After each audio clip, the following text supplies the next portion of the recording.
¿Cómo están? Vamos a dar continuidad al avance de nuestros temas. Soy la doctora Marigelen Valverde Rojas, magíster en salud pública, mención epidemiología y gerencia en salud. Vamos a abordar un tema un poco amplio. Como ustedes habrán visto, varios de sus temas no solamente es un área, sino engloban dos o tres.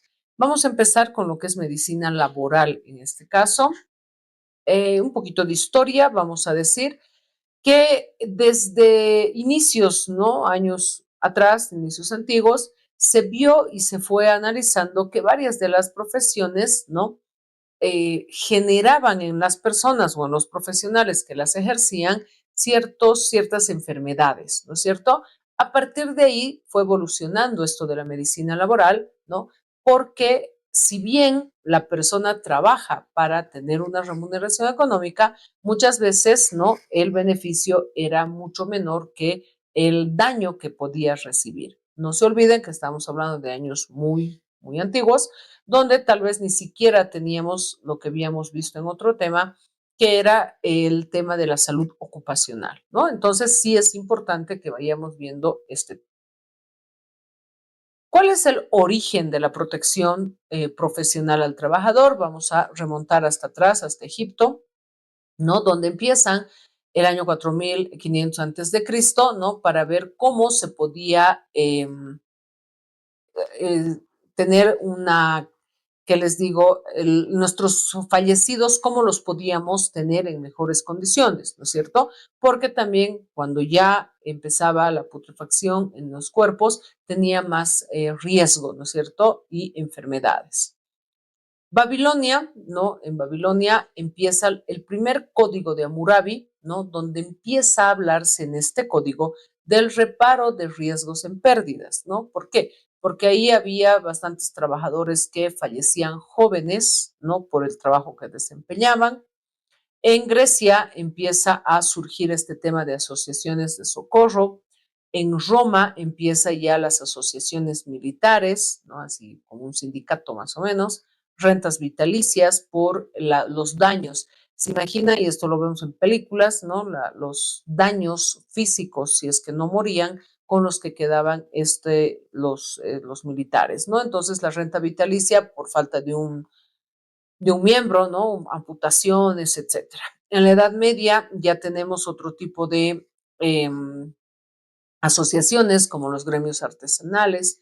En la Edad Moderna ya empezamos a hablar de ciertas asociaciones que tienen socorros mutuos y obviamente ya empezamos a hablar para 1919 en la OIT de la justicia social para alcanzar la paz universal, ¿no? Entonces, son estos parámetros que vamos a ir usando y en resumen para ver esta protección. Y empieza también a analizarse, ¿no? Que cuando una persona, por ejemplo, se enfermaba, antiguamente también, no solo ahora, que había una interrupción en el desempeño laboral, ¿no es cierto? Entonces ahí había, si ustedes quieren, ¿no? Aunque suene feo, una baja demanda para el empleador, ¿no? O sea, no iba a trabajar, entonces no se generaba el recurso económico para quien le había empleado. También podría haber una interrupción laboral, pero por el otro lado, por un accidente de trabajo. Entonces se empezó a analizar ambas figuras, ¿no? Acá la persona, ¿no? Ejemplo, como ven acá en el grafiquito, haciendo una construcción se cae, ¿no? Y tiene un accidente. Entonces son las dos situaciones en las que se interrumpe el trabajo, pero por dos causas distintas, ¿no? Así surge este tema de la seguridad social a partir de analizar accidentes y enfermedades, ¿no? Puede haber accidente laboral como puede haber accidente en domicilio, ¿no es cierto? Puede haber enfermedad en tu domicilio, te has contagiado de una gripe, ¿no? De tus hijos, o también te puedes contagiar en tu entorno laboral. Entonces se empieza a analizar estas fases, ¿no? Cómo se podría hacer la respuesta, ¿no? Y ahí se ve el esfuerzo que hace el ser humano y las situaciones de necesidad que se tenían. Vamos a analizar que hay dos tipos de contingencias bajo este criterio. Las comunes, ¿no? Donde se requiere carencia, hay requisitos de alta, solo prestaciones por incapacidad y no revisables tras una jubilación. Es decir, me he enfermado, me he contagiado en mi trabajo de un resfrío, me he contagiado, no sé, comiendo algo, una salmonela. Entonces son cosas que no son revisables tras la jubilación porque no me van a generar algún tipo de discapacidad por el trabajo. A diferencia, por ejemplo, ¿no? de aquellas personas que trabajan, no sé, en una empresa de pintura que pueden ocasionar fibrosis pulmonar, etcétera, ¿no? Entonces, eso es lo que tenemos que ir analizando o se fue analizando. En las contingencias profesionales no se requiere carencia, el alta es presunta, puede, ¿no? En este análisis, por eso es importante la salud ocupacional, podemos lograr un cambio de puesto de trabajo para evitar, no sé, la persona tiene alergia a ciertos componentes, entonces podemos cambiarle de puesto, ¿no? Recargo de prestaciones, periodo de observación, mayor prestación, ¿no? ¿Por qué? Porque aumenta costos en farmacia, en tratamiento y la parte económica también por los medicamentos que pueda ir consumiendo. Ahora vamos a pasar a definir rápidamente ciertos puntos importantes dentro de lo que va a ser esta medicina laboral, ¿no? ¿Qué es un accidente de trabajo? Es toda lesión corporal que el trabajador sufre con ocasión o por consecuencia del trabajo que ejecuta por cuenta ajena. También son los daños derivados del trabajo, las enfermedades, patologías o lesiones sufridas con motivo u ocasión del trabajo. Esto es bien importante que lo conozcamos, ¿no? Más si a veces trabajamos en estas áreas de esta calificación o dar un certificado. Eso es bien importante, ¿no? Aparte que es importante para su examen. Este tema del accidente o definición del accidente de trabajo, ¿por qué? Porque muchas veces, ¿no? Porque cubra el seguro, el profesional indica que es en el trabajo. Entonces tenemos que nosotros saber, ¿no? Identificar si el accidente fue dentro de la institución o fue fuera. Si la enfermedad se la contagió o la tiene por algún tipo de lesión en el trabajo o ya era o venía con eso. ¿Se dan cuenta? Por eso hoy en día ya se hace una revisión de salud ocupacional al ingresar a un puesto de trabajo para evitarnos este tipo de conflictos legales, ¿no? Seguimos con el accidente de trabajo, ¿no? Para considerar un accidente de trabajo se exige primero la lesión corporal, ¿no? Donde todo daño o detrimento corporal causado por una herida, golpe o enfermedad, secuela o enfermedad psíquica o psicológica, debería estar relacionada directamente con el trabajo que desempeña, ¿no? La condición del trabajador de cuenta ajena también es importante y relacionar la causalidad entre el trabajo, la lesión y la secuela, ¿no? Entonces, todo esto lo hacen principalmente, ¿no? Por esto hay otra especialidad en salud pública que es la salud ocupacional. Este tema lo tienen que analizar bien estos profesionales y tener en cuenta si se debe o no a la lesión por el trabajo, ¿no? Las enfermedades comunes que contraiga el trabajador con motivo de la realización de su trabajo, que no esté incluida en la lista de enfermedades profesionales, no ingresa, ¿no? Es importante ver, hay un decreto, una ley en relación a lo que es la salud ocupacional y hay una lista, ¿no? que manejan los de salud ocupacional, donde ven cuál tiene causa o relación con algún trabajo o no. Enfermedades o defectos parecidos con anterioridad, ¿no? que se manifiestan o agravan como consecuencia de un accidente de trabajo. Se debe demostrar nexo casual entre la enfermedad, el trabajo realizado y la agravación. Esto es importante, ¿no? Entonces, todo eso se hace análisis, por eso es que ahora ya se ingresa con un examen preocupacional para ver en qué condiciones de salud ingresa el trabajador y no tengamos este tipo de demandas, ¿no?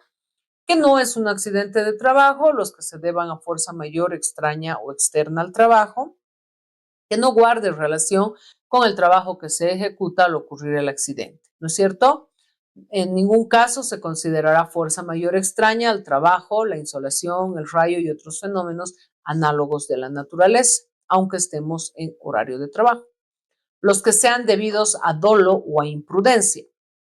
Y en esto hay mucha controversia, ¿no? Ustedes no me van a dejar mentir en las noticias, por ejemplo, ¿no? Cae un albañil de 2, 3 pisos, pero si contaba con el arnés, con el casco, con todos los implementos que la empresa constructora le dio, entonces ahí es una imprudencia y ya no se considera accidente de trabajo.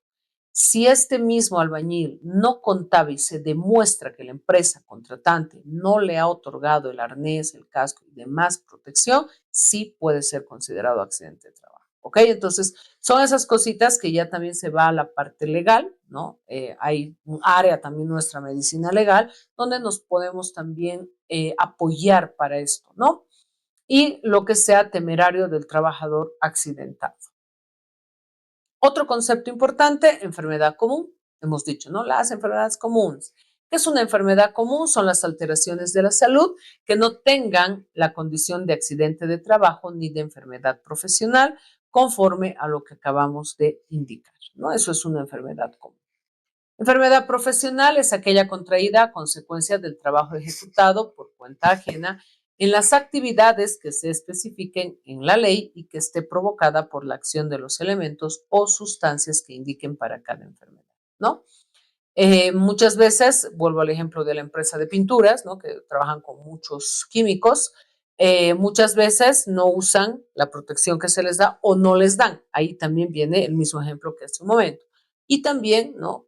Trabajan 20, 25 años, nunca les pasó nada, pero ya en la jubilación empiezan a tener, ¿no? Rinitis, asma, a veces hasta algún tipo de cáncer pulmonar, y ahí es donde tenemos que ver este tipo de elementos y sustancias con las que ha estado en contacto nuestro trabajador.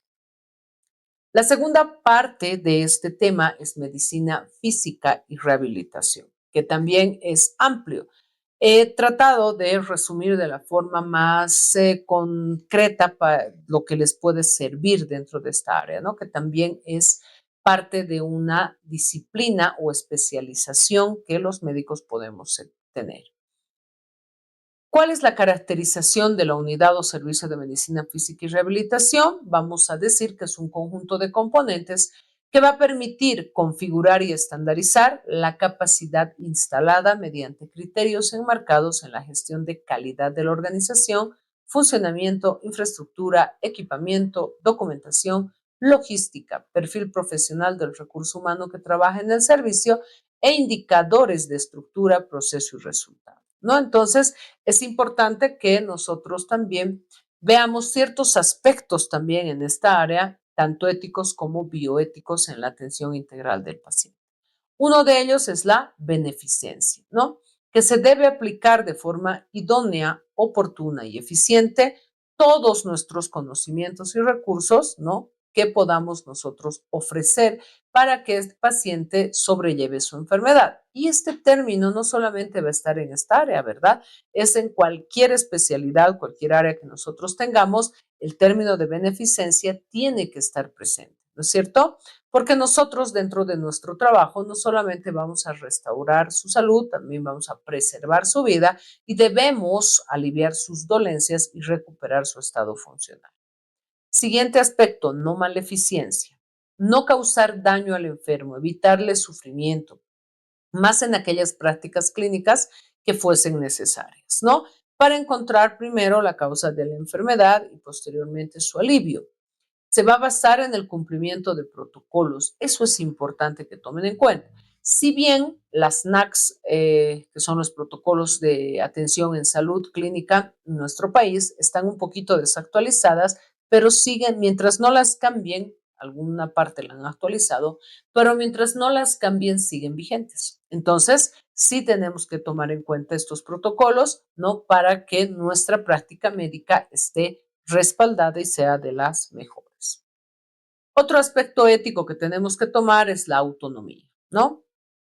Ningún acto médico debe realizarse sin el consentimiento informado del paciente, más si vamos a tener algún trabajo, por ejemplo, ¿no? Yo sé que a veces no lo hacen o no lo hacemos, y si lo hacen bien, en la inserción del DIU para la planificación familiar o del implante, perdón, subdérmico, ¿no? Y también en el DIU, deberíamos tener un consentimiento informado, ¿no es cierto? Deberíamos hacer firmar. Generalmente el consentimiento informado se lo hace más para cirugías, actos quirúrgicos, que eso está obviamente bien. Sin embargo, también hay ciertos actos médicos que requieren este tema del consentimiento informado, ¿no es cierto? Del paciente y también, dependiendo del estado de conciencia, del familiar responsable, ¿no? Si no está consciente el paciente, solo el familiar. Pero si hay conciencia, es ideal que firmen los dos, ¿no? Quienes deben recibir toda la información completa, oportuna, adecuada y veraz por parte de nosotros, que somos los profesionales médicos, utilizando un lenguaje claro, comprensible, para que pueda entender la realidad que tiene su familiar o el mismo paciente y ver también hasta dónde llega el alcance de sus decisiones. Otro aspecto ético, justicia y equidad, que es el reconocimiento pleno de los derechos que tiene todo ser humano, es nuestro paciente también, a gozar de los beneficios de la salud sin discriminación, que permita ofrecer una prestación de servicios con calidad, igualdad y oportunidad. Por eso es importante, ¿no? Está dentro de esto los aspectos éticos que nosotros veamos. Vamos a definir ahora lo que es medicina física y rehabilitación, y entrando un poquito más al tema como tal. La OMS la va a definir como la especialidad médica que busca desarrollar las capacidades funcionales y psicológicas del individuo y, si es preciso, mecanismos compensatorios con el fin de lograr la mayor autonomía y actividad posible. Otra definición, la Junta Americana nos dice, de Medicina Física y Rehabilitación, nos dice que es una especialidad médica que concierne el diagnóstico, evaluación y tratamiento de personas de todas las edades con deficiencias físicas y o cognitivas y discapacidad, ¿no? No nos olvidemos que en esta área de lo que es la discapacidad, tenemos ya nosotros una ley en nuestro país donde se califica, ¿no?, el grado de discapacidad y cuál es el daño neurológico, motor, etcétera, para poder tener también este carnet de discapacidad y que sea atendido, ¿no?, de acuerdo a la norma y protocolo de los pacientes con discapacidad.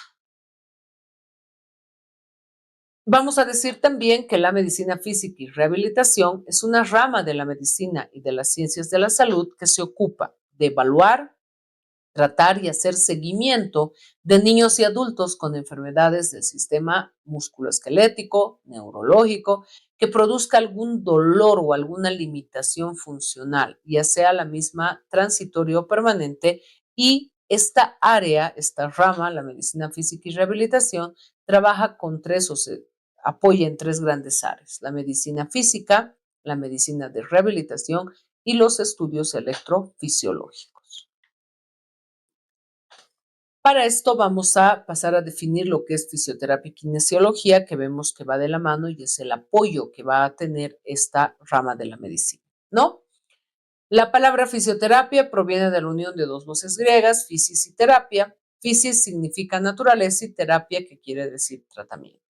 Por tanto, desde un punto de vista etimológico, significa tratamiento por la naturaleza o tratamiento mediante agentes físicos.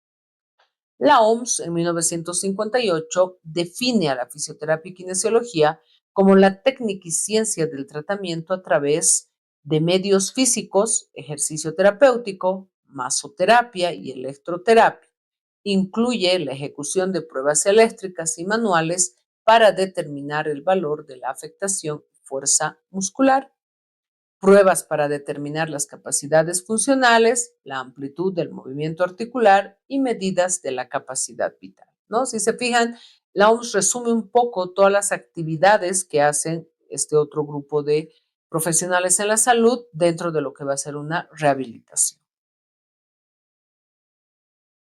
Contribuyen también estos profesionales en la labor multidisciplinaria de la rehabilitación con el objetivo de promover, mantener, restablecer y aumentar el nivel de la salud de la persona enferma o lesionada. Si se dan cuenta, la rehabilitación no solamente le va a ayudar a nuestro paciente en la recuperación física, sino también psíquica y social. ¿Por qué? Porque si no, sigue muy lejos, ¿no? Parálisis facial, la persona no se va a poder inclusive comunicar adecuadamente, ¿no es cierto? Verbalmente. No va a poder sentirse a gusto en su trabajo. Entonces la parte psíquica le va a pesar.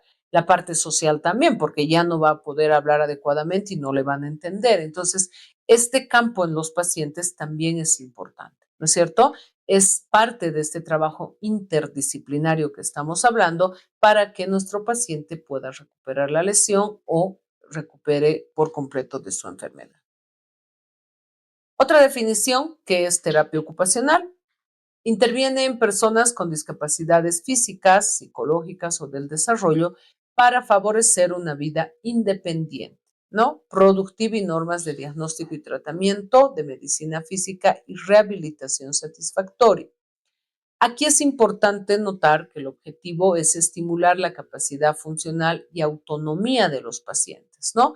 En actividades básicas y diarias en la vida para que mejoremos. Esta terapia ocupacional también puede estar en relación al trabajo que uno desarrolla, ¿no? Ahí ya le van a ayudar inclusive a tener ciertas intervenciones, ¿no? A trastornos específicos, una lumbalgia, ¿no? Posicional por el trabajo, etcétera, donde la persona tiene que tener cierta información y también tratamiento. Va de la mano o está en esta área interdisciplinaria la fonoaudiología, ¿no? ¿Qué es la fonoaudiología? La evaluación y manejo de las alteraciones de la comunicación. Puede estar en relaciones al trastorno del habla, de la voz o del lenguaje, ¿no? El objetivo es que una persona logre relacionarse, se comunique de una manera más eficiente e idónea hasta llegar tal vez a la cura completa y pueda tener ya la facilidad del habla. Evalúa y trata pacientes con dificultades para deglutir por algún tipo de lesión en los nervios, principalmente en relación también a trastornos neurológicos, ¿no es cierto? Va a tener también apoyo, ¿no? Aquí por la nutricionista y previene también nuevas complicaciones de esta manera. Otra área que también es importante de esta rama es la psicomotricidad, ¿no? Vamos a decir que la psicomotricidad es una disciplina que va a partir de la concepción de tipo integral sobre el individuo. Se ocupa de estudiar y determinar la interacción que va a tener el conocimiento, las emociones, el cuerpo y el movimiento de esa persona, ¿no? Y también cómo resulta dentro de su desarrollo como individuo. La psicomotricidad, por lo general, la evaluamos en niños menores de 5 años, ¿no es cierto? En cada control que vienen. Sin embargo, también es importante verlo en adolescentes, en adultos, más si han tenido o están posterior a algún tipo de accidente, ¿no? O alguna enfermedad que les haya limitado la movilidad. Definición de ortesista, ¿no? Es el personal paramédico encargado de confección de órtesis, ¿no? Y prótesis. Se echa más mano en esta área de medicina y rehabilitación física para que se pueda utilizar. Traumatología también lo hace, pero es parte de esta área. Definición de autocuidado. Hemos dicho en hace un momento que es parte del autocuidado también de la población o de las personas, ¿no? Este también es conocido como autoatención o automanejo. No significa que no deban ir al médico, no deban ir a la rehabilitación y en su casa hagan, no, sino que significa que la persona asume el control de su salud. Y esto no debería darse solo en esta área, ¿no? En general, un individuo, como lo hemos dicho en el tema de SAFSI, debería responsabilizarse sobre su salud, ¿no? No solamente cuando le duele, cuando esté enfermo, sino previniendo estas enfermedades, ¿no? Entonces, por eso se da este tema de autocuidado, donde es importante, ¿no es cierto?, que el paciente tome decisiones sobre su atención médica. Es importante también para que tome decisiones y cambios en su vida y mejore su salud, ¿no? También este autocuidado requiere buenas relaciones entre los individuos y el personal médico de atención. Alguien que apoya a estar es el trabajador social o trabajadora social que promueve la resolución de problemas en las relaciones humanas, ¿no? Desde el principio de los derechos humanos y la justicia social. Por eso se llama trabajo social. Contribuye en esta labor interdisciplinaria o multidisciplinaria de rehabilitar a nuestro paciente, ¿no es cierto? E insertarlo nuevamente a la comunidad. Y algo importante de esta área es que ve el entorno del paciente, no lo ve solamente al paciente solo, ¿no? Coordina la atención con el personal, coordina también ciertas entrevistas con el paciente, con el grupo familiar o la comunidad, ¿no? Y nos debe ayudar también en el tema de los trámites administrativos, lo que les decía hace un momento, con el tema de la calificación, ¿no? De la discapacidad. El psicólogo es otro profesional que entra en este equipo multidisciplinario y apoya, ¿no es cierto?, al proceso de rehabilitación.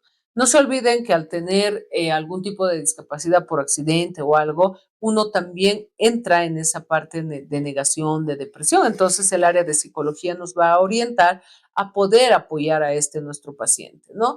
Va a tener ciertas estrategias y recursos para que podamos también coadyuvar en el apoyo de nuestro paciente. ¿Qué es discapacidad? Hemos usado bastante este término y vamos a decir que de acuerdo a la Clasificación Internacional del Funcionamiento de la Discapacidad y de la Salud, CIF, la discapacidad es el término genérico que incluye deficiencias en funciones y estructuras, limitaciones en la actividad y o restricciones en la participación en la sociedad. ¿Qué es rehabilitación médica? Según la OPS, es el proceso continuo y coordinado tendente a obtener la restauración máxima de la persona discapacitada en lo funcional, en lo psíquico, en lo educacional, en lo social, en lo profesional y también en lo ocupacional. ¿Cuál es el objetivo? Reintegrar o reinsertar al miembro de la comunidad, a esta persona, a este paciente, a su entorno, ¿no?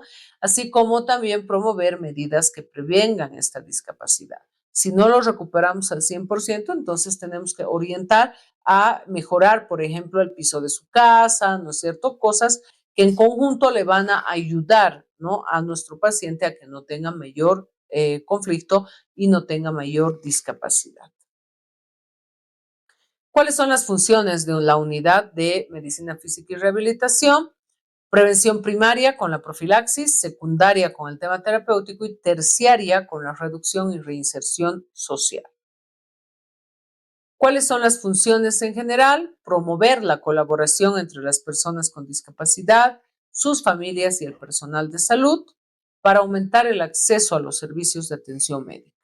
Asegurar que las personas con discapacidad que han sido incluidas en estas actividades de detección reciban el seguimiento oportuno y su atención médica. Asegurar que hayan realizado las referencias de personas con discapacidad que requieran atención médica, tanto secundaria y terciaria en segundo y tercer nivel. Defender los derechos de las personas con discapacidad, hay que apoyarlas para que tengan acceso a una atención en salud apropiada, concientizarlos acerca de las barreras que impiden el acceso a la atención médica, trabajar y eliminar estas barreras, identificar brechas en la prestación de servicios para estas personas, ¿no? Y ver qué estrategias podemos usar para que estas brechas sean reducidas o eliminadas. Y aquí vamos a hablar rápidamente de qué prestaciones tiene que tener en cada nivel de atención. Particularmente, hasta donde yo conozco, por lo menos en nuestro sistema público de salud, en el SUS, no se cuenta con fisioterapia en primer nivel de atención. Sin embargo, ¿no?, dentro de la caracterización puede estar dentro del primer nivel, ¿no? ¿Con qué debería contar o podría contar un servicio de medicina física y rehabilitación y una unidad de fisioterapia, ¿no? ¿Qué hacen en el primer nivel? Presta atención de consulta externa en la especialidad a pacientes con discapacidad temporal, como el primer nivel, ¿no es cierto? Puerta de entrada, hemos dicho, al sistema de salud, entonces debe ser temporal. Debemos identificar el tipo de deficiencia o discapacidad y realizando actividades de rehabilitación, basados en la comunidad, ¿no? La atención en este nivel es corto, es simple, es para condiciones agudas y si se cronifica, se debe pasar al segundo nivel, donde este segundo nivel va a estar conformado por profesionales en medicina física y rehabilitación, fisioterapeutas, kinesiólogos y en algunos centros por terapeutas ocupacionales, ¿no?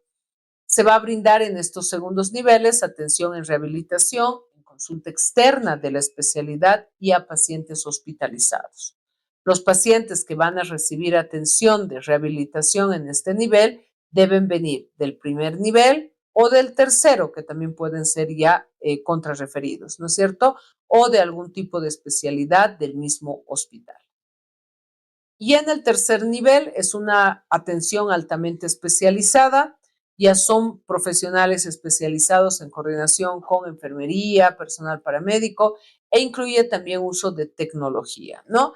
Puede incluir aquí cirugía ortopédica con los traumatólogos, con otras especialidades, atención multidisciplinaria de acuerdo a las necesidades del paciente.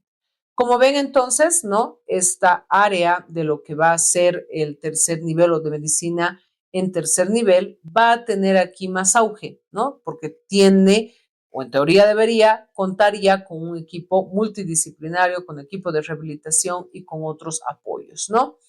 En este tercer nivel también cuenta con capacidad de brindar atención de rehabilitación especializada y subespecializada a pacientes con deficiencias discapacitantes temporales o permanentes más complejas y va a brindar también atención de la rehabilitación en la consulta externa y de la hospitalización. Con eso habríamos concluido este nuestro tema. Muchas gracias.